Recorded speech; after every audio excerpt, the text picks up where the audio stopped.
Bismillahirrahmanirrahim. My name is Engineer Jahazili.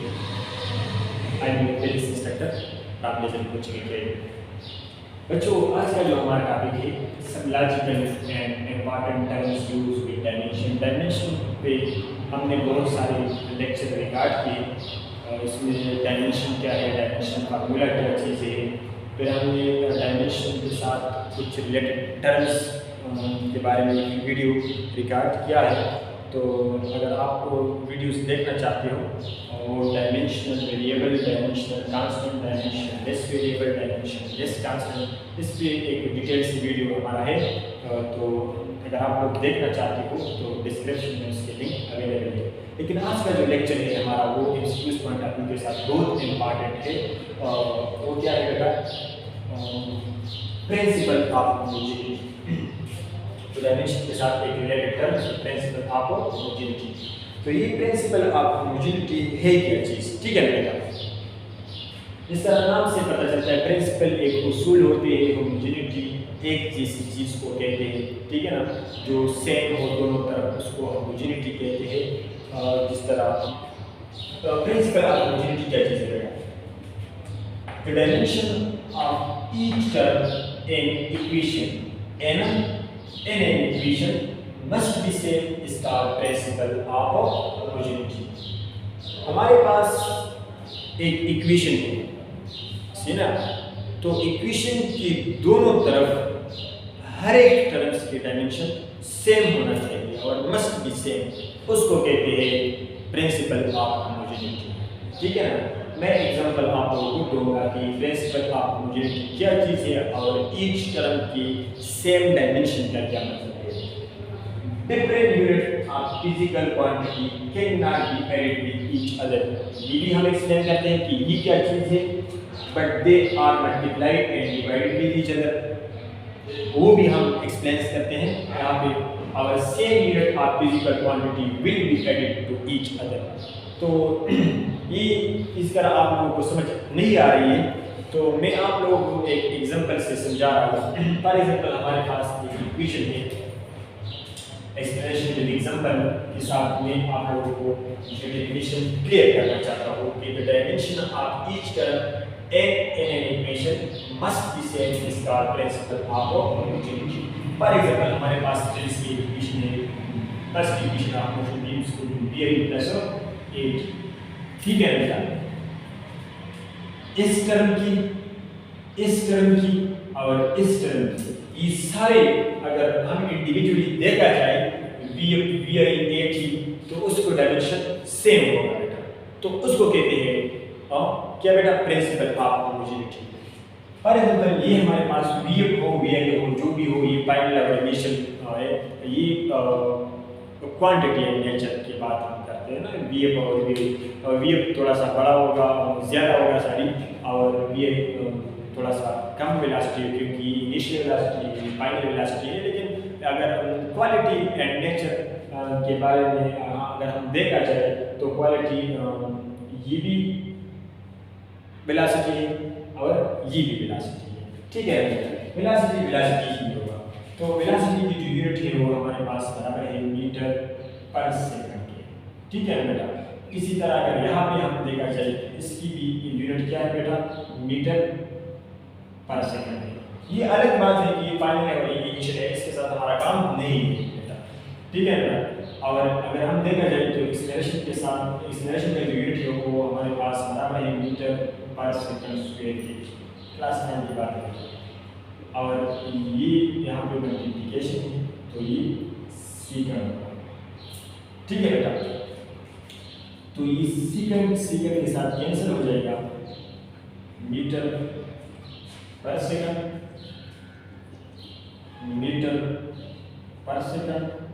Plus metre per second. अगर हम dimension wise देखा जाए, इसके डायमेंशन फाइंड आउट करें तो मीटर जो है वो हमारे साथ जो है वो लेंथ के साथ, लेंथ की यूनिट है तो l, और सेकंड टाइम की यूनिट है t। इसी तरह ये भी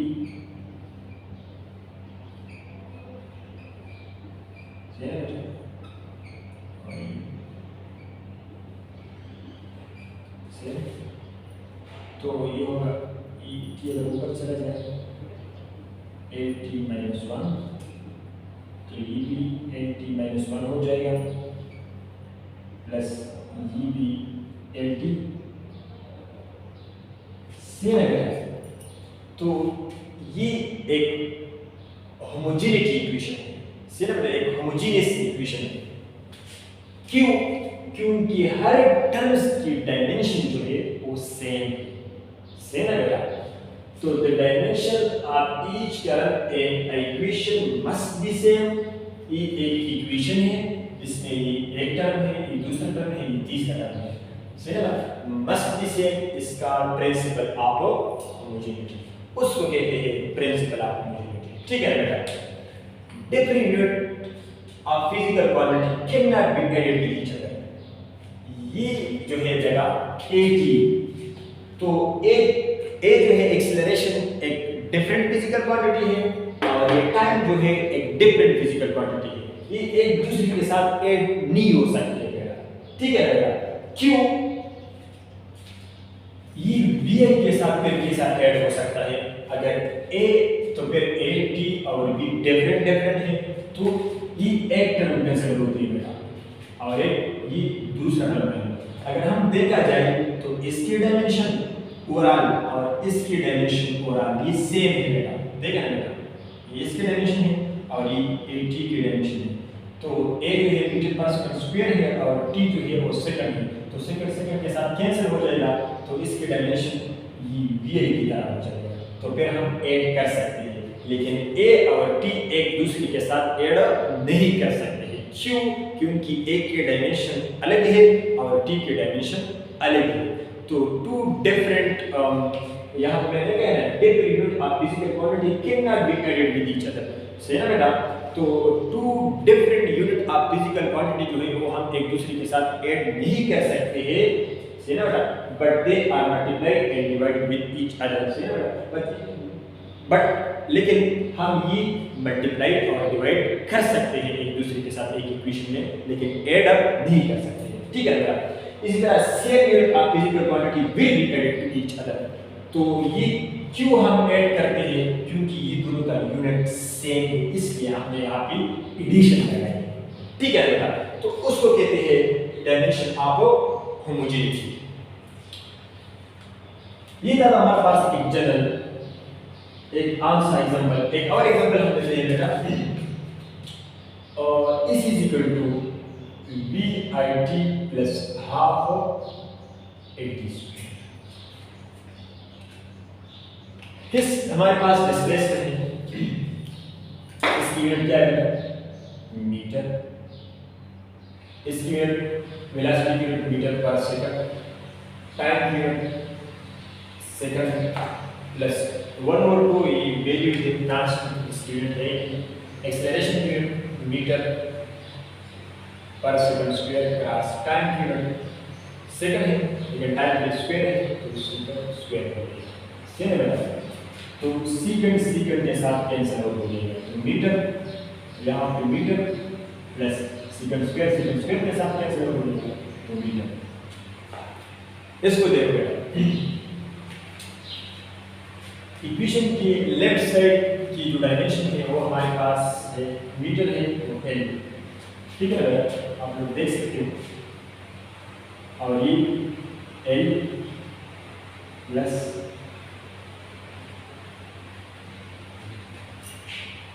each term, the dimension of each term in an equation must be same, इसका प्रिंसिपल है। ये भी एक हमारे पास एक होमोजेनियस इक्वेशन है। क्यों बेटा? इस टर्म की जो डायमेंशन है वो इसकी भी है और इसकी भी है, ठीक है ना, क्योंकि इसकी डायमेंशन l है, इसकी भी डायमेंशन l होगा और इसकी भी डायमेंशन l होगा। अगर सर अगर l नहीं होगा तो फिर ये इक्वेशन होमोजेनियस नहीं होगा, ठीक है बेटा। और मैंने आप लोगों को कहा भी था कि different unit of physical quantity can not be added with each other. ये वेलोसिटी है और ये टाइम भी हम एक दूसरे के साथ ऐड नहीं कर सकते, क्योंकि मैंने एक दूसरे के साथ मल्टीप्लाई किया और जब हमने मल्टीप्लाई किया तो वही डिस्प्लेसमेंट वाला यूनिट आ गया मीटर। इसी तरह ये भी ये एक्सेलरेशन है और ये टाइम है, तो ये भी एक दूसरे के साथ मल्टीप्लिकेशन में है, अगर हमने एक दूसरे के साथ मल्टीप्लाई कर दिया तो वही टर्म जो डिस्प्लेसमेंट की था, तो ये एक होमोजेनियस इक्वेशन है हमारे पास। तो कंक्लूड किया हुआ बेटा, कंक्लूड ये होगा कि मतलब एक होमोजेनियस इक्वेशन में जितनी भी टर्म्स हो, 1 हो, 2 हो, 3 हो, 4 हो, 5 हो, सारे की जो डायमेंशन है वो मस्ट बी सेम होगा। दूसरी बात क्या है बेटा, different unit of physical quantity cannot be added with each other. Different type of physical quantity या मतलब एक ऐसी physical quantity जिसकी यूनिट डिफरेंट हो तो वो हम एक दूसरे के साथ ऐड नहीं कर सकते हैं, ठीक है ना बेटा। But they are multiply and divided with each other, but ये हम मल्टीप्लाई और डिवाइड कर सकते हैं, सही हो गया।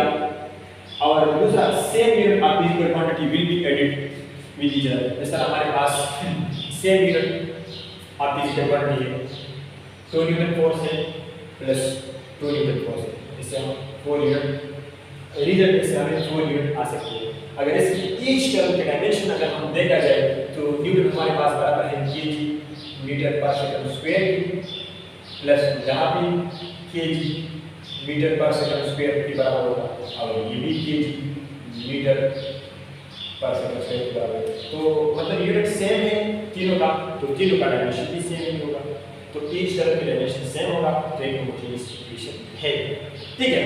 ये अलग बात है कि क्वांटिटी एंड नेचर हमारे पास है।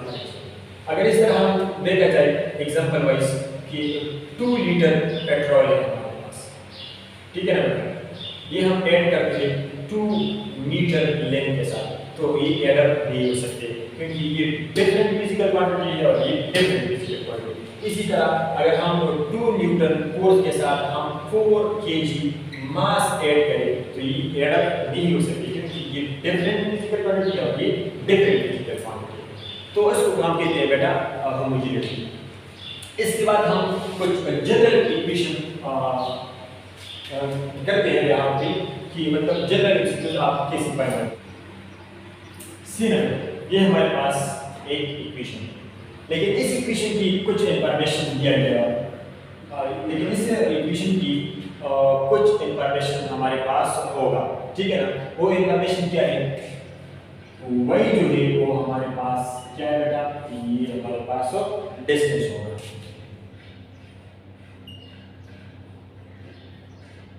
और t हमारे पास टाइम।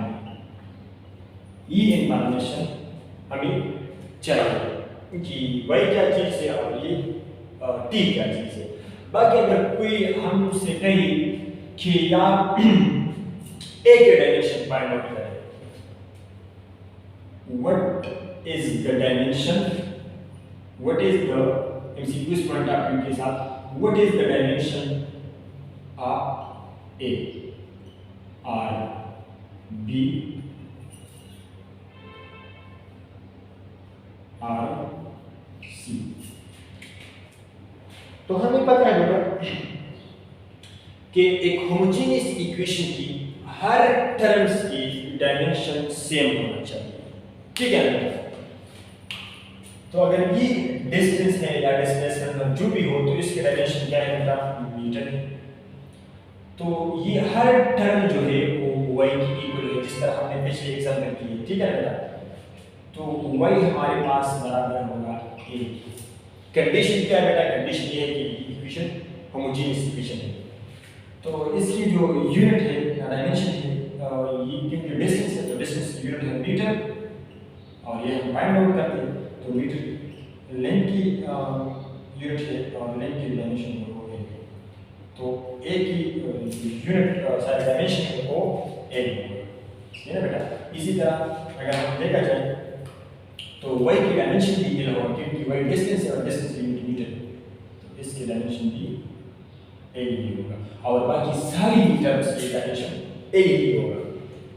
इसी तरह अगर हम फाइंड आउट कर लें बेटा, अगर कोई कहे कि b की डायमेंशन क्या होगा बेटा, सेम है बेटा, तो y हमारे पास बराबर है b t की डायमेंशन वाइज, क्योंकि यहाँ पे हर टर्म जो है इस इक्वेशन में वो y की बराबर होगा। सर मैंने आप लोगों को बताया S equal to b t plus half a t square, तो v की भी dimension is equal to v i t, तो v i t की डायमेंशन भी एल था और plus 1/2 A T square A जो है वो इसकी भी डायमेंशन एल का था। सेम है, मैंने पिछले एग्जांपल में क्या किया है। तो इसी तरह अगर हम b की डायमेंशन फाइंड आउट करें तो इसकी ये हमारे पास कुछ इस तरह होगा y divided by t equal to b। तो b हमारे पास बराबर है y डिवाइडेड बाई t की, और y और t की इंफॉर्मेशन हमारे पास है। y डिस्टेंस और डिस्टेंस की यूनिट मीटर है, यहाँ पे मैंने फाइंड आउट की। इसकी डायमेंशन l है और टाइम का डायमेंशन t। तो ओवरऑल डायमेंशन क्या बन जाएगा 8t - 1। ठीक है बेटा, तो ये b की डायमेंशन है सर, ये a की डायमेंशन l है और b की डायमेंशन 8t - 1 है। ओवरऑल अगर हम देखा जाए इसमें मल्टीप्लिकेशन वाले फैक्टर इसके साथ अगर हम d मल्टीप्लाई करें तो इसकी भी डायमेंशन l बन जाएगा। किस तरह बेटा देखिए, bt की ये मल्टीप्लिकेशन है ना बेटा, ये दोनों टर्म जब मल्टीप्लाई हो जाएगा तो इससे एक टर्म बन जाएगा। तो b का डायमेंशन lt - 1 है और टाइम का डायमेंशन t, तो क्रॉस t हो जाएगा। तो in the base assembly we can get the exponent t - 1 + 1 हो जाएगा, इसकी पावर 1 है। तो l t पावर 0 होगा और हमें पता है एनीथिंग पावर 0 इक्वल टू 1, इससे l बन जाएगा। तो इस तरह का भी डायमेंशन l है। सेम बेटा, इसी तरह अगर हम कोई कहे जाए कि c की डायमेंशन फाइंड आउट कर ले, सी ना बेटा, तो y इक्वल टू ct² हो जाएगा। तो हम c में इंटरेस्टेड है, तो c हमारे पास बराबर हो जाएगा y डिवाइड बाई t²। सही ना, और ये दोनों की इंफॉर्मेशन हमारे पास है, डिस्टेंस है और ये टाइम है। तो c हमारा डिस्टेंस l और टाइम क्या है कैपिटल t, लेकिन यहाँ पे स्क्वायर है, t स्क्वायर हो जाएगा। तो c की डायमेंशन lt - 2 हो जाएगा। अगर कोई कहे कि सर आपने कहा था प्रिंसिपल ऑफ होमोजेनिटी में कि इसकी भी डायमेंशन l होगा, इसकी भी होगा, इसकी भी और इसकी भी, ठीक है बिल्कुल ही होगा, लेकिन अगर c के साथ आप t वाला टर्म मल्टीप्लाई कर ले तो इज ए होल एक टर्म कंसीडर होती है। इस तरह जिस तरह मैंने यहाँ पे फाइंड किया था ये b, सही है बेटा। तो bt का is a whole dimension l ही होगा, इसी तरह ct² का इज ए होल डायमेंशन क्या होगा बेटा l ही होगा। फाइंड आउट कर लेते हैं c की डायमेंशन, यहाँ पे मैंने फाइंड आउट की, हम ct चेक करते हैं कि इसकी डायमेंशन l है कि नहीं। तो ct² सारे, तो c की डायमेंशन lt - 2 है और इस तरह t की डायमेंशन t² होगा। वही तरीका t - 1 t1 t - 2 t2 when the base assembly we get the exponent। तो ct² का डायमेंशन ये bt का डायमेंशन था। ct² का डायमेंशन क्या होगा l - 2 और +2 - 2 + 2 0, तो lt और 0, और ये हमें पता है when the base assembly we get the exponent।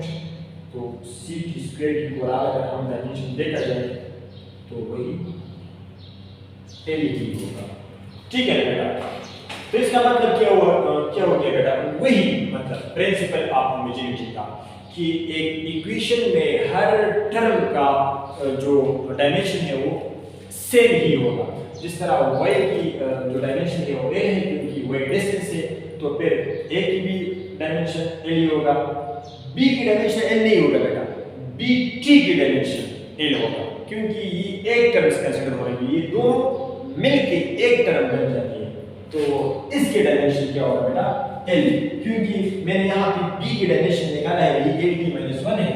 अगर आप लोग सोच रहे होंगे कि यहाँ पे तो b की डायमेंशन lt - 1 आ गया, तो ये नहीं आ गया। जिस तरह a का डायमेंशन l है और y का डायमेंशन l है, तो फिर b का डायमेंशन l क्यों नहीं होगा, क्योंकि बेटा इसके साथ t मल्टीप्लाई एल। अगर आप लोग L T minus one B की डायमेंशन के साथ टी मल्टीप्लाई कर ले तो वही एल बन जाएगा बेटा। सी ना बेटा, इस मैंने यहाँ पे मल्टीप्लाई किया है, सी ना।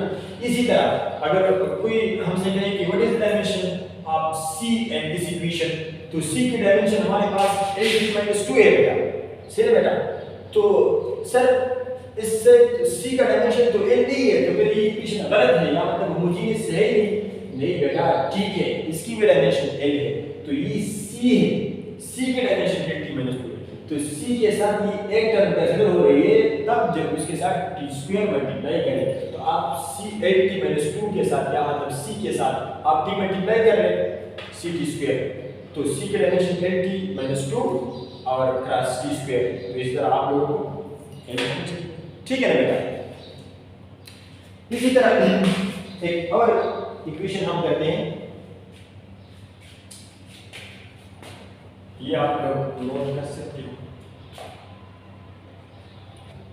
y is equal to a plus bt plus ct square।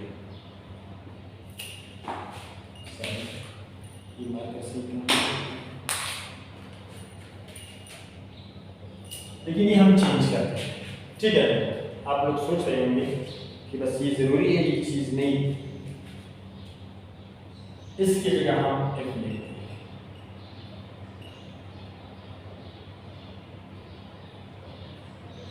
लेकिन हमारे पास इंफॉर्मेशन है कि एफ जो है वो हमारे पास फोर्स की डायमेंशन हमें पता है, और टी जो है वो टाइम, फोर्स की डायमेंशन हमें पता है, और वो क्या है, M is equal to M A और एम ए, और हमारे पास बराबर है K G meter per second square, के installation meter per second square और मास इन के जी, तो ये होगा M L T minus two, ये फोर्स की डायमेंशन, ठीक है बेटा।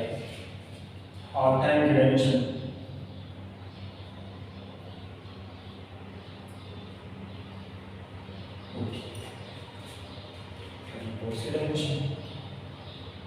अब हम इक्वेशन चेक करते हैं।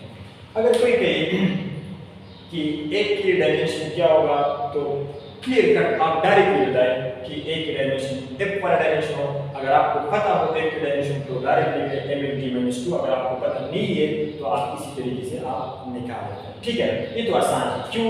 क्योंकि एक होमोजेनियस इक्वेशन के बारे में मैंने आप लोगों को कहा था कि each term an equation must be same dimension wise, each term एक इक्वेशन में हर एक टर्म की डायमेंशन सेम होगा बेटा, एक होमोजेनियस इक्वेशन, ठीक है बेटा। तो अगर आप लोगों से कहें कि what is the dimension of A in this equation, what is the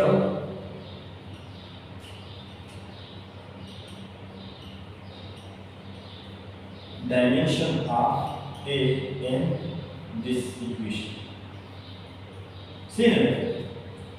तो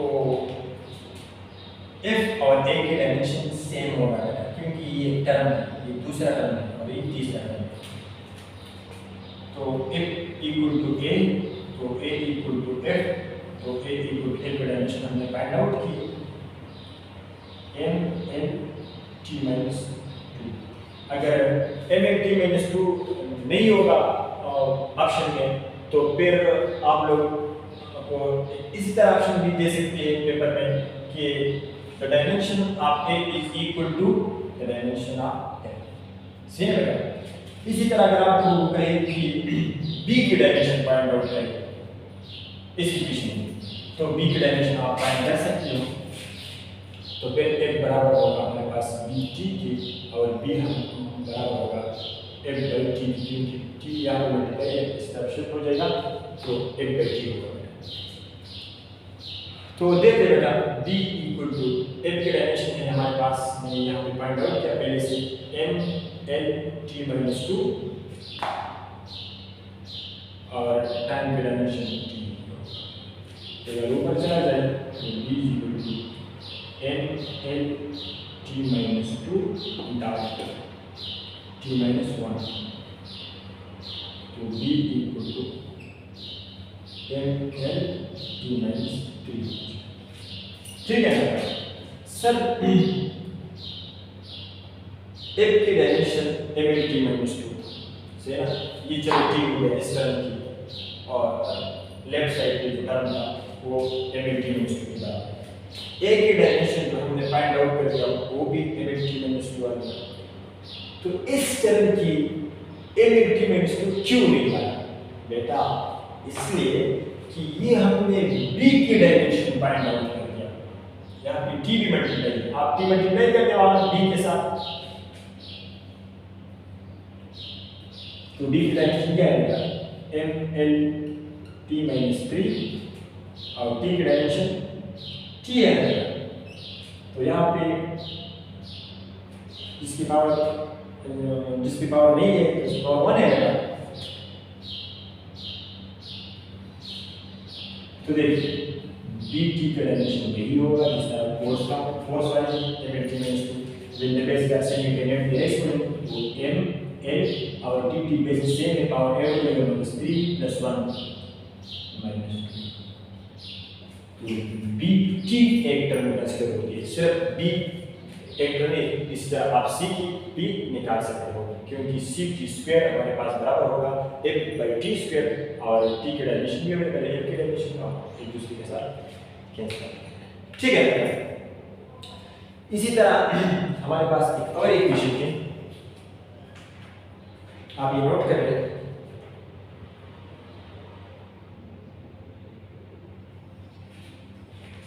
हमारे पास एक इक्वेशन है v =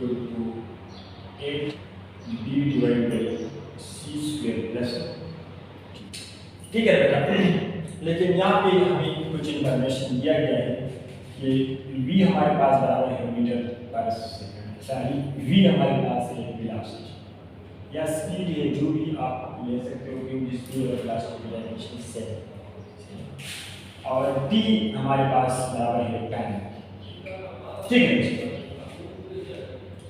अगर आपको कहें कि c की डायमेंशन जो है वो फाइंड आउट करें, अगर आप लोगों को कहें कि व्हाट इज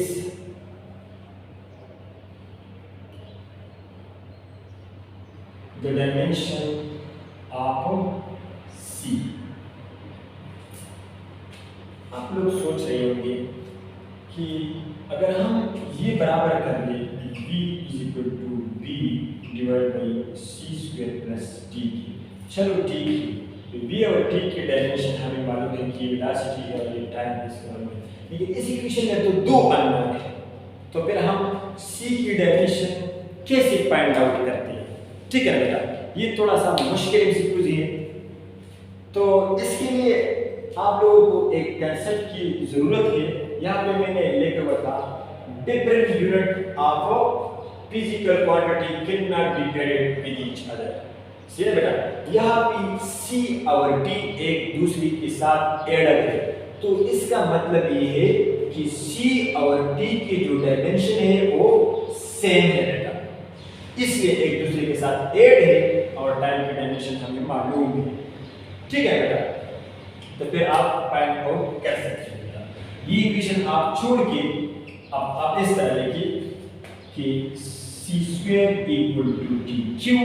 क्योंकि c और t की डायमेंशन सेम है। क्यों बेटा? मैंने आप लोगों को कहा था different unit of physical quantity can not be added with each other.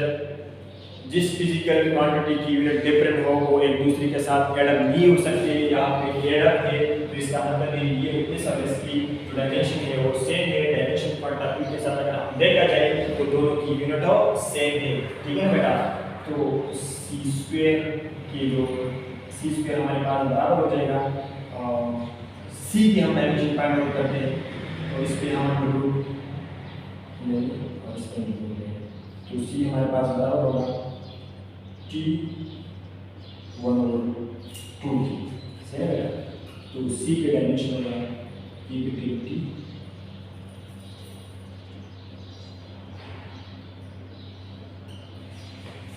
ये हमारे पास c की डायमेंशन है। ठीक है, अगर आप देखना चाहते हैं क्लियर सी स्क्वायर प्लस टी की डायमेंशन किस तरह सेम है, तो आप सी की डायमेंशन यहाँ पे पुट करें, C square equal to T time, तो सी की डायमेंशन क्या है बेटा, टी 1/2 स्क्वायर और इक्वल टाइम की डायमेंशन टी है बेटा, तो टी 1/2 क्रॉस 2 क्योंकि पावर पे नहीं आ सकते, पावर के साथ मल्टीप्लाई कर सकते हैं बेटा, 2 के साथ सेम, ठीक है। अगर आप ओवरऑल इसकी डायमेंशन देखना चाहते हो तो फिर बी की भी आप फाइंड कर सकते हो, क्योंकि सी की डायमेंशन भी हमारे पास है, टी की भी डायमेंशन हमारे पास है, तो बी की भी आप बी की भी फाइंड कर सकते हो, ठीक है ना। तो ये था हमारे पास प्रिंसिपल ऑफ होमोजेनिटी, एक इम्पॉर्टेंट टॉपिक था और इस पॉइंट ऑफ व्यू के साथ जनरल इक्वेशन हमने